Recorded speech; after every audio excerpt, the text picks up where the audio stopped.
سبحانك لا علم لنا إلا ما علمتنا إنك أنت العليم الحكيم وتب علينا إنك أنت التواب الرحيم يا رحيم رب اشرح لي صدري ويسر لي أمري واحلل عقدة من لساني يفقهوا قولي وسدد لساني واهدي قلبي بحق حبيبنا محمد صلى الله عليه وسلم والصحابة والآل ربي زدنا علما وارزقنا فهما ويقينا ومحبة لنبينا محمد صلى الله عليه وسلم اللهم ارزقنا فهم نبينا وحفظ مرسلينا وسرعة إلهام الملائكة المقربين اللهم أغننا بالعلم وزينا بالحلم وأكرمنا بالتقوى وجملنا بالعافية يا أرحم الراحمين يا أرحم الراحمين يا أرحم الراحمين معاشر الحاضرين rahimani wa rahimakumullah. Alhamdulillah, puji syukur kita panjatkan kehadirat Allah Subhanahu wa taala. Allah Subhanahu wa taala yang Maha Dermawan, Allah Subhanahu wa taala yang Maha Kasih, yang telah memberikan kepada kita akan kedermawanannya sehingga Allah masih memberikan panjang umur kepada kita. Alhamdulillah, nikmat yang luar biasa yang Allah Subhanahu wa taala berikan kepada kita, yaitu panjang umur setelah kita beriman, setelah kita dijadikan oleh Allah umatnya Nabi Muhammad sallallahu alaihi wasallam. Kita dijadikan oleh Allah Subhanahu wa taala menjadi hamba-hamba Allah pilihan, yaitu yang selalu belajar di dalam belajarnya, yang selalu belajar ilmu syariatnya Rasulullah sallallahu alaihi wasallam. Nikmat panjang umur yang Allah Subhanahu wa taala berikan kepada kita harus kita syukuri. Apalagi kalau kita ngaku seorang mukmin, kita ngaku beriman kepada Allah, maka harus kita terus bertambah kebaikan di dalam diri kita. Karena dikatakan oleh baginda Nabi Muhammad sallallahu alaihi wasallam, al-mu'min ma yazid fi umrihi illa khairan. Seorang yang beriman tidaklah mereka bertambah akan keimanannya kecuali akan kebaikan. Jadi kalau kita panjang umur, tidak lain pasti Allah inginkan kebaikan. Beda halnya dengan orang kafir, orang zalim, orang fasik. Allah tunda. Kadang kalau kita berpikir, kenapa lah orang baik matinya cepat, kenapa lah orang yang zalim, fasik, kenapa dah mati-mati sudah tua masih gagal pula, kenapa? Mungkin di situ Allah Subhanahu wa taala bukan dalam artian Allah lalai, tidak, akan tetapi Allah Subhanahu wa taala mengukur bagi mereka agar mereka ini makin banyak daripada dosanya, makin diazab oleh Allah Subhanahu wa taala. Alhamdulillah, kita bukan termasuk orang fasik, kita bukan termasuk orang zalim, apalagi kita bukan termasuk daripada orang kafir, yaitu kita termasuk umatnya Nabi Muhammad sallallahu alaihi wasallam. Mudah-mudahan kita ini setiap hari bertambah, setiap hari juga bertambah daripada keimanan, bertambah daripada kesukuhan, kegigihan, lebih-lebih bertambah kecintaan kepada baginda Nabi Muhammad sallallahu alaihi wasallam. Ini adalah karunia nikmat, yang mana nikmat jika selalu diucapkan kalimat alhamdulillah maka akan terus bertambah. Masyaallah, hadirin rahimani wa rahimakumullah. Salawat serta salam kita hadiahkan kepada baginda junjungan alam, panutan daripada segala umat, yaitu baginda Nabi besar Sayyidina Muhammad sallallahu alaihi wasallam beserta keluarga, sahabat dan pengikut-pengikut Nabi Muhammad sallallahu alaihi wasallam hingga kelak kita dikumpulkan bersama Nabi Muhammad dan orang-orang yang kita cintai, insyaallah. Amin, Allahumma amin. Dan dilakukan lagi. Kita duduk sekarang di tempat ini luar biasa. Di sini kita bacakan salawat kepada baginda Nabi Muhammad sallallahu alaihi wasallam. Yang mana jika sebuah majlis dibacakan salawat kepada baginda Nabi Muhammad sallallahu alaihi wasallam, itu dikatakan oleh ba'd sahabat, sebagian sahabat mengatakan, ma min majlisin yusalla fihi ala sayyidina Muhammad sallallahu alaihi wasallam illa qamat minhu raihatun thayyibah hatta taquma 'ala as-sama'. Itu kata para sahabat. Jadi tidaklah sebuah majlis yang seperti sekarang ini luar biasa. Ya, alhamdulillah kita baca salawat Nabi Muhammad. Malah pujian kita baca kepada baginda Nabi adalah karunia nikmat yang patut disyukuri. Alhamdulillah. Jadi Kata para sahabat, tidaklah sebuah majlis yang dibacakan di majlis tersebut sholawat sama baginda Nabi Muhammad Sallallahu Alaihi Wasallam, maka akan terpancar daripada majlis tersebut wangian yang begitu sangat harumnya, luar biasa. Di majlis ini tidak, kata para sahabat, hatta sampai tablugha ananas sama, sampai ke puncak langit tercium harumnya majlis yang disolawati kepada baginda Nabi Muhammad Sallallahu Alaihi Wasallam. Malaikat pun berkata, fataqulul malaikah, malaikat pun berkata, hadza majlisun sulliya fihi ala sayyidina Muhammad Sallallahu Alaihi Wasallam. Ini majlis ini nih karena harumnya ini kata para malaikat, karena majlis yang lagi ada majlis itu ada salawat kepada baginda Nabi Muhammad Sallallahu Alaihi Wasallam. Jadi alhamdulillah, kalau memang wangian harumnya baginda Nabi Muhammad Sallallahu Alaihi Wasallam begitu semerbak, sedikit aja kita tercium, sedikit aja masuk ke dalam kalbu kita, maka insya Allah keimanan akan terus mantap di hati kita sampai Allah wafatkan kita dalam keadaan husnul khatimah. Masyaallah, hadirin rahimani wa rahimakumullah. Lanjutkan daripada pelajaran kita yang mana tentang hawadhinuhu wa murdi'atuhu sallallahu alaihi wasallam. Orang yang mengasuh baginda Nabi Muhammad Sallallahu Alaihi Wasallam dan yang menyusui baginda Nabi Muhammad Sallallahu Alaihi Wasallam. Jadi jangan sampai kita ini tergolong kalau dengar nama baginda Nabi kita tidak salawat sama Nabi Muhammad Sallallahu Alaihi Wasallam. Kenapa? Karena kata baginda Nabi Muhammad Sallallahu Alaihi Wasallam, orang yang ketika namaku disebut kemudian dia tidak salawat kepadaku, maka orang tersebut bakhil, kata Nabi Muhammad. Pelit, kata Nabi Muhammad Sallallahu Alaihi Wasallam. Jadi kalau ada terdengar nama Nabi Muhammad Sallallahu Alaihi Wasallam, agar kita ini tak tergolong daripada sabda Nabi, al-bakhil man dzukirtu indahu fala yusalli alaihi, kata baginda Nabi. Orang yang pelit ketika disebutkan nama baginda Nabi, maka dia enggak untuk salawat kepada baginda Nabi Muhammad Sallallahu Alaihi Wasallam. Luar biasa. Kalau kita ucapkan keutamaan daripada sholawat, luar biasa. Bahkan kalau nak diceritakan tentang sholawat, ada ratusan cerita tentang keutamaan, keajaiban daripada orang-orang yang bersholawat. Jangankan yang dari kitab-kitab, dari yang tragedi baik langsung kita dapatkan luar biasa banyak orang yang sholawat sama Nabi Muhammad, dapatkan kemuliaan yang berkat daripada syafaatnya baginda Nabi Muhammad Sallallahu Alaihi Wasallam. Ya, masyaallah, hadirin rahimani wa rahimakumullah. Salah satunya kita ini tidak usah repot-repot. Nak mau agak dikidewe tidak usah. Kenapa? Salawat sama Nabi Muhammad. Yang diriwayatkan oleh Al-Imam An-Nasa'i, man shalla ala Nabi marratan sallallahu alaihi asyara, yang salawat sekali baik sama Nabi maka Allah akan salawat 10 kali. Siapa yang salawat sama Nabi maka akan diberikan oleh Allah 10 kebaikan. Bukan hanya 10 kebaikan, wa muhiyat anhu asyra sayyi'at, dihapuskan oleh Allah 10 kejelekan. Sudah dapat 10 kebaikan, diberikan oleh Allah pengampunan bagi 10 dosa kita.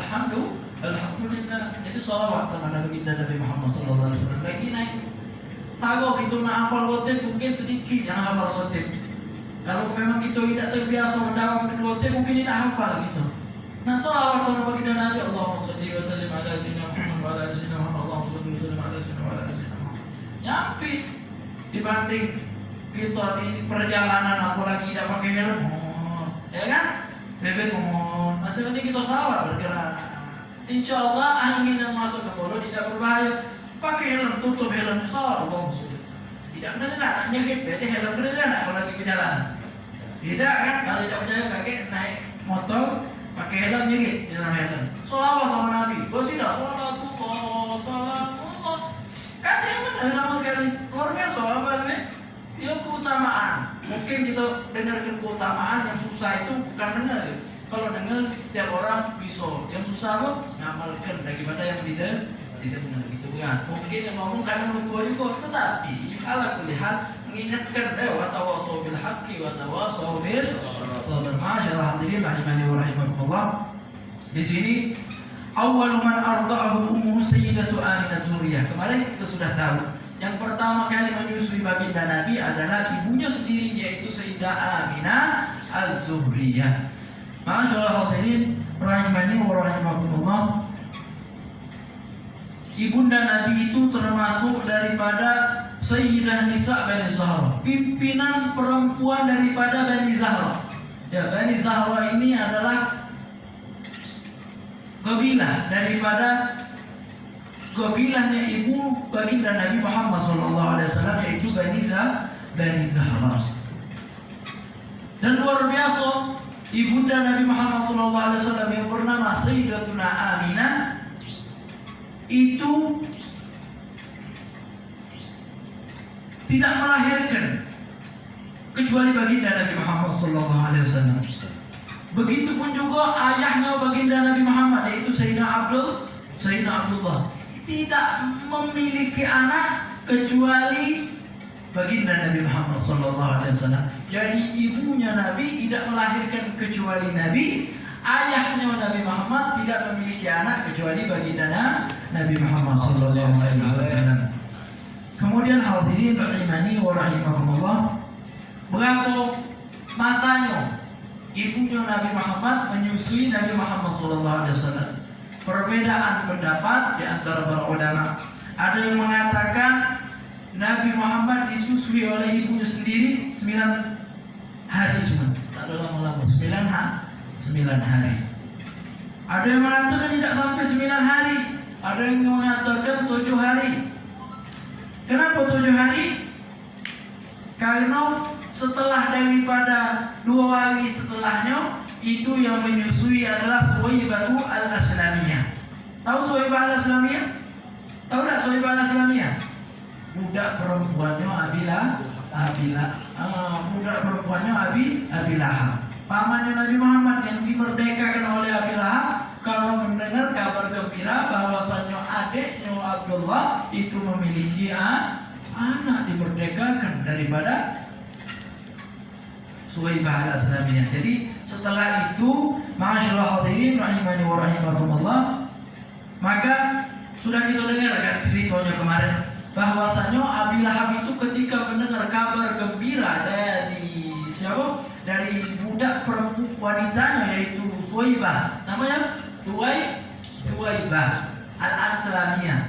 Itu kabar gembira kan, karena berkat gembira dengan kelahiran Rasulullah Sallallahu Alaihi Wasallam, maka Allah ringankan, fakhaffafallahu anhu, Allah ringankan setiap daripada hari Senin azab bagi Abi Lahab, diringankan. Karena kenapa? Karena bangga, karena gembira dengan lahirnya baginda Nabi Muhammad Sallallahu Alaihi Wasallam. Ini diriwayatkan oleh Al-Imam Al-Bukhari di dalam kitabnya. Masyaallah hadirin rahimani wa rahimakumullah, Imam Bukhari meriwayatkan daripada Ummu Habibah. Kemudian masyaallah hadirin rahimani wa rahimakumullah, setelah daripada meninggalnya Abi Lahab, ada yang mimpi ketemu daripada Abi Lahab. Ditanya, macam mana kabar kau di kuburan? Ternyata dijawab oleh Abi Lahab, luar biasa dapat adab, kecuali hari Senin diringankan.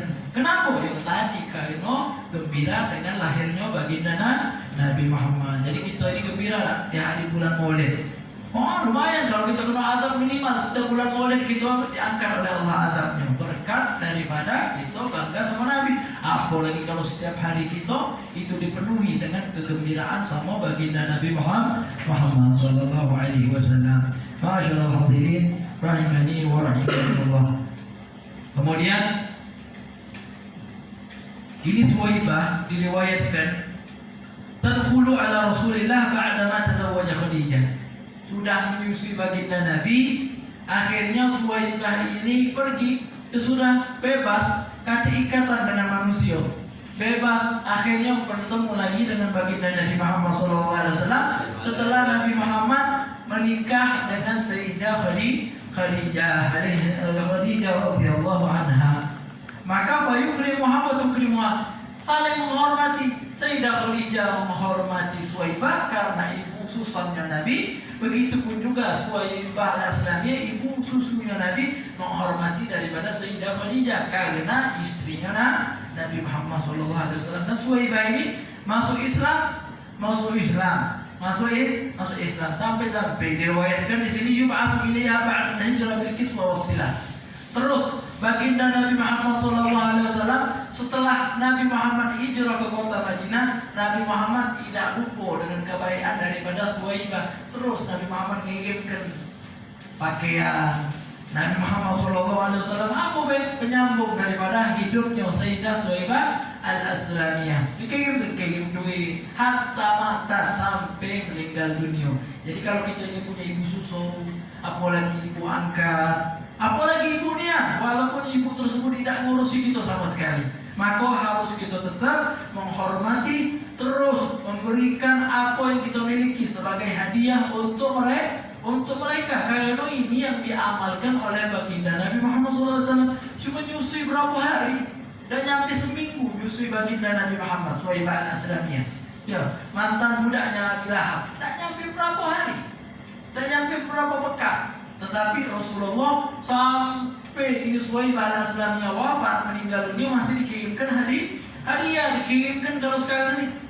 Bu, saya tanya, sekarang alhamdulillah tak ada salah. Berapa bu? Kate rekening ngomong ada tak ilmu rumah tu yang punya rekening nanya, waduh, tak ke situ kan bu? Iya laju, tidak susah. Jadi jangan lupa, ini sejarahnya Nabi ini untuk kita teladani.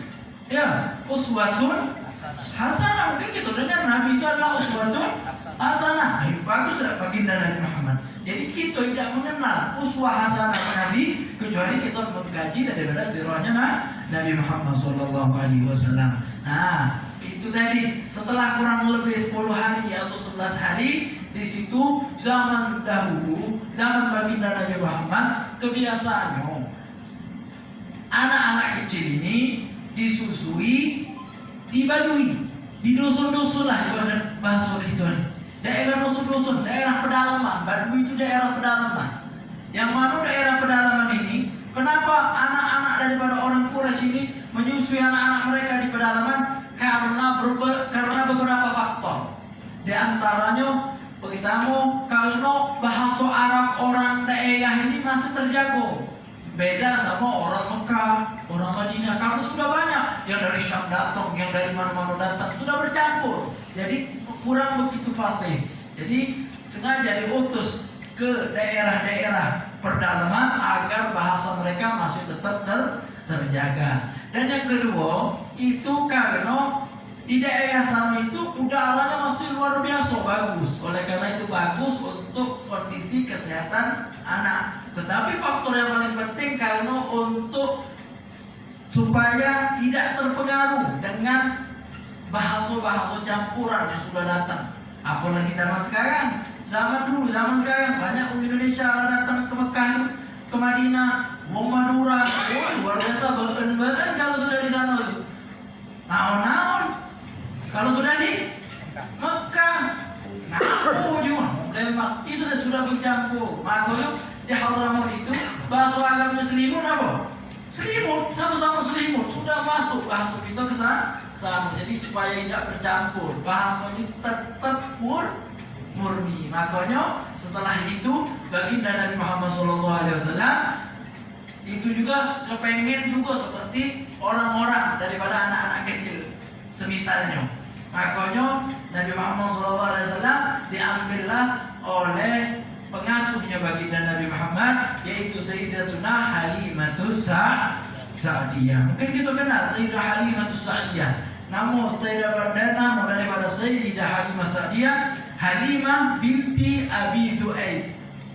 Halimah binti Abi Zu'aib As-Sa'diyah. As-Sa'diyah itu golongan atau gobilah daripada Sayyidah Halimah binti Abi Zu'aib As-Sa'diyah radhiyallahu anha wa nafa'ana bih. Maka Rasulullah disusui dengan susunya daripada, namanya orang kalau belum melahirkan tidak keluar susu. Nah, jadi siapa saudara susunnya Nabi Muhammad SAW? Yaitu yang bernama Abdullah. Jadi saudara susunya Nabi Muhammad itu pakai Nabi Muhammad ini susu kepada Sayyidah Halimah Sa'diyah dengan susunya saudara susu Nabi Muhammad yang bernama Abdullah. Kemudian juga Abdullah ini punya pegadaian lagi, namanya Anisa, punya pegadaian lagi, namanya Syaima, dan ada beberapa lagi. Ma'asyiral hadirin rahimani wa rahimakumullah. Kemudian diambil oleh Sayyidah Halimah Sa'diyah dari Mekah, yang mana Sayyidah Halimah datang ke kota Mekah bersama siapa? Bersama daripada suami beliau, suami daripada Sayyidah Halimah Sa'diyah. Maka diambil oleh daripada Sayyidah Halimah, dibawa barengan kemana? Ke kampung daripada Sayyidah Halimah Sa'diyah. Hadirin rahimani wa rahimakumullah. Kemudian yang mana kampung daripada Sayyidah Halimah Sa'diyah itu di Warak Taif, di belakang kota Taif. Jadi di belakang kota Taif ada kampung namanya kampung keluarga Sa'diyah. Ya, kalau sekarang itu ke Mekah, ke sana, ke arah sana, maka ada kampung Taif, kota Taif. Nah, tak jauh dari belakang situ tempat Nabi Muhammad SAW disusui, yang itu tempat daripada Halimah Sa'diyah radhiyallahu anha. Ma'asyiral hadirin rahimani wa rahimakumullah. Ulama Nabi Muhammad SAW di situ disusui oleh Sayyidah Halimah Sa'diyah. Nabi Muhammad SAW disusui oleh daripada Sayyidah Halimah Sa'diyah itu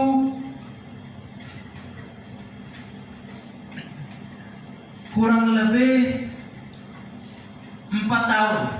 Al-Sahih, menurut pendapat yang kuat, yang bagus, sahih, yang betul. Yang mana luar biasa, Nabi Muhammad SAW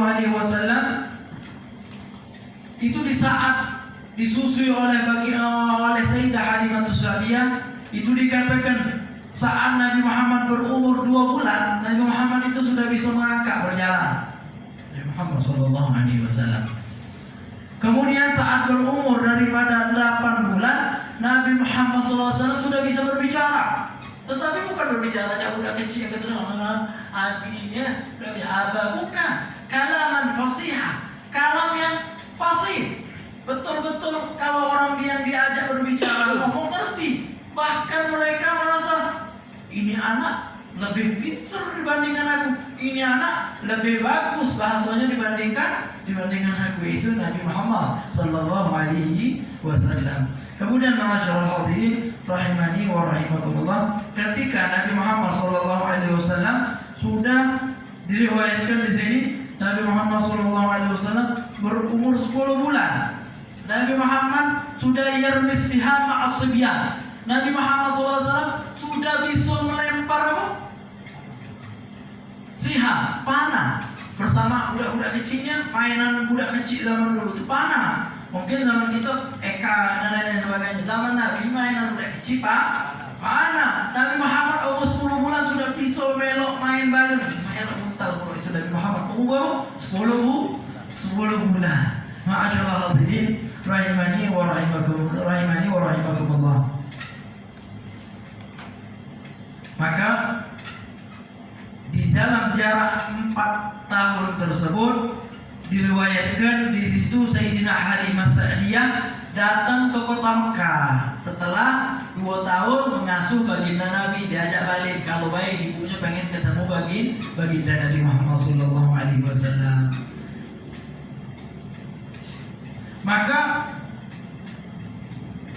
Sayyidah Aminah, ibundanya Nabi Muhammad SAW, itu pengen sudah jadilah, tidak usah disusui lagi, jadilah, biarlah Nabi Muhammad tinggal bersamaku. Kata Sayyidah Aminah, atau daripada Sayyidah Halimah, jangan, masih kami pengen mendidik lagi Nabi Muhammad SAW. Karena saat di situ Nabi Muhammad SAW bersama daripada Sayyidah Halimah Sa'diyah, banyak keajaiban. Dulu tak pula hebatnya daripada keluarga Halimah Sa'diyah. Mungkin termasuk daripada keluarga yang biasa-biasa baik. Tetapi setelah datangnya Nabi Muhammad, keberkahan yang luar biasa yang didapati oleh daripada Sayyidah Halimah Sa'diyah. Kambing bertambah banyak, susu kambing melimpah saat di situ baginda Nabi Muhammad SAW menginap di rumah daripada Sayyidah Halimah radhiyallahu anha wa nafa'ana bihi. Ternyata bukan hanya rumah daripada Sayyidah Halimah Sa'diyah baik, tidak, sekampung daripada keluarga Bani Sa'ad dapat keberkahan Nabi Muhammad. Yang mana asalnya kampung daripada Sayyidah Halimah Sa'diyah itu kampung yang tandus, biasa-biasa baik. Tetapi setelah kedatangan Nabi Muhammad SAW menjadi kampung yang luar biasa akan kesuburannya. Ma'asyiral hadirin rahimani wa rahimakumullah. Maka di situ Nabi Muhammad SAW setelah dididik dan tinggal bersama daripada Sayyidah Halimah Sa'diyah, maka Sayyidah Halimah Sa'diyah memiliki daripada khairan, kebaikan yang begitu luar biasa. Rizkinya luas, saat rezeki rohadil aisyik, kehidupannya luar biasa, mapan yang asalnya kehidupannya kering, susah. Tetapi setelah daripada datangnya Nabi Muhammad SAW dan dididik oleh daripada Sayyidah Halimah Sa'diyah, ternyata Nabi Muhammad SAW membawa keberkahan terhadap daripada Sayyidah Halimah Sa'diyah. Oleh karena itu mungkin kalau kita dengar wong dulu itu demenian, kalau sudah melihat anak yatim diangkat, kamu berkah rumah.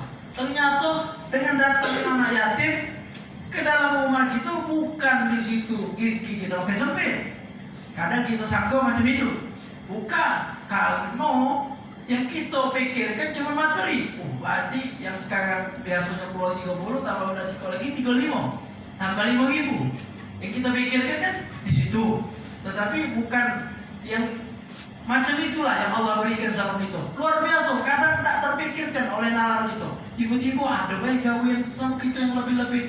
Makanya Rasulullah itu demen ya sama anak yatim dan juga sama daripada orang-orang masakin, orang-orang miskin. Jadi Rasulullah itu sangat demen. Kenapa? Rasulullah saat dilahirkan sudah yatim.